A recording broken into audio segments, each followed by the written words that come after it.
کائنات کے ہر ذرے میں ایسی بے شمار اور انگنت نشانیاں ہیں جنہیں انسان دیکھ کر حیران رہ جاتا ہے۔ کائنات کی بڑی بڑی چیزیں تو اپنے جمال و جلال اور اپنی نفع رسانی کی وجہ سے لوگوں کی توجہ کا مرکز بنی رہتی ہیں، لیکن عام طور پر چھوٹی چھوٹی چیزوں کو حقیر سمجھ کر لائق کے التفات خیال نہیں کیا جاتا۔ اور پھر مکھی جیسی چھوٹی سی چیز کے لیے کس کو فرصت ہے کہ اس میں سوچ بچار کرنے بیٹھے۔ اللہ تعالیٰ فرماتے ہیں کہ میری حکمت و قدرت کے جلوے صرف پہاڑوں، سمندروں، مویشیوں اور بلند و بالا درختوں میں نہیں نظر آتے، بلکہ ایک چھوٹی سی شہد کی مکھی بھی میری حکمتوں کی تجلی گاہ ہے۔ اس کے مختصر سے چھتا میں بھی میرے کرشموں کا مینا بازار لگا ہوا ہے۔ ذرا اس چھتا کو دیکھو، کس مہارت سے اس کو مسدس خانوں میں تقسیم کیا گیا ہے، جن کے تمام اضلاع اور سارے زاویے مساوی ہیں۔ تمہارا کوئی ماہر انجینئر بھی مستر اور پرکار کے بغیر ایسے مسدس خانے نہ بنا سکے۔ پھر اس مختلف حصوں پر نظر ڈالو، کہیں تو نوزائیدہ بچوں کی قیام گاہ ہے، کہیں شہد کا ذخیرہ کیا جا رہا ہے، کہیں موم تیار ہو رہا ہے، کہیں خوراک کا گودام ہے۔ پھر اس حیران کن نظم و نسق کو دیکھو جس کے تحت یہ کثیر التعداد مکھیاں یہاں آباد ہیں۔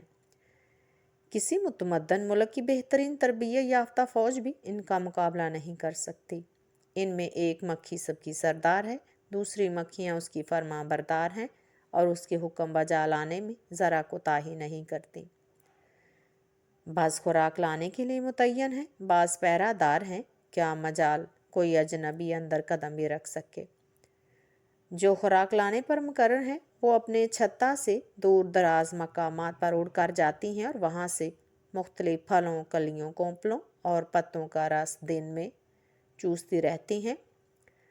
پھر طویل مسافت طے کر کے اپنے چھتا میں واپس آ جاتی ہیں۔ نہ وہ راستہ بھولتی ہیں، نہ لیٹ ہوتی ہیں اور نہ اپنے فرض کو انجام دینے میں کسی کاہلی کی روادار ہیں۔ پھر جس حکمت و خوبی سے پھلوں سے چوسے ہوئے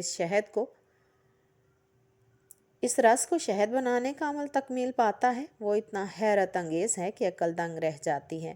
انسان اپنے علمی کمال اور صنعتی ترقی کے باوجود کوئی ایسی مشینری تیار نہیں کر سکا جس کے ذریعہ وہ پھلوں وغیرہ کے رس یا شہد جیسا جوہر کشید تیار کر سکے۔ غور طلب یہ امر ہے کہ اس چھوٹی سی مکھی کو یہ مہارت اور یہ کمال کس نے سکھایا؟ یہ باقاعدگی، نظم و نسق کی پابندی، اپنے فراز کی ادائیگی اور اپنے امیر کی اطاعت، یہ فنی نزاکتیں اور اس پیچیدگی کام کو انجام دینے میں اتنی نفاستیں، یہ سب چیزیں اس حیوان کو کس نے تعلیم کی؟ قرآن کریم بتاتا ہے، اے محبوب کائنات صلی اللہ علیہ وآلہ وسلم، یہ تیرے رب کی تعلیم ہے، اسی نے یہ سارے گر، یہ سارے قاعدے اور یہ طریقہ کار اس مکھی کو سکھایا ہے اور اس کی دی ہوئی سمجھ سے وہ شہد جیسی نعمت بنا کر انسان کی خدمت میں پیش کرتی ہے۔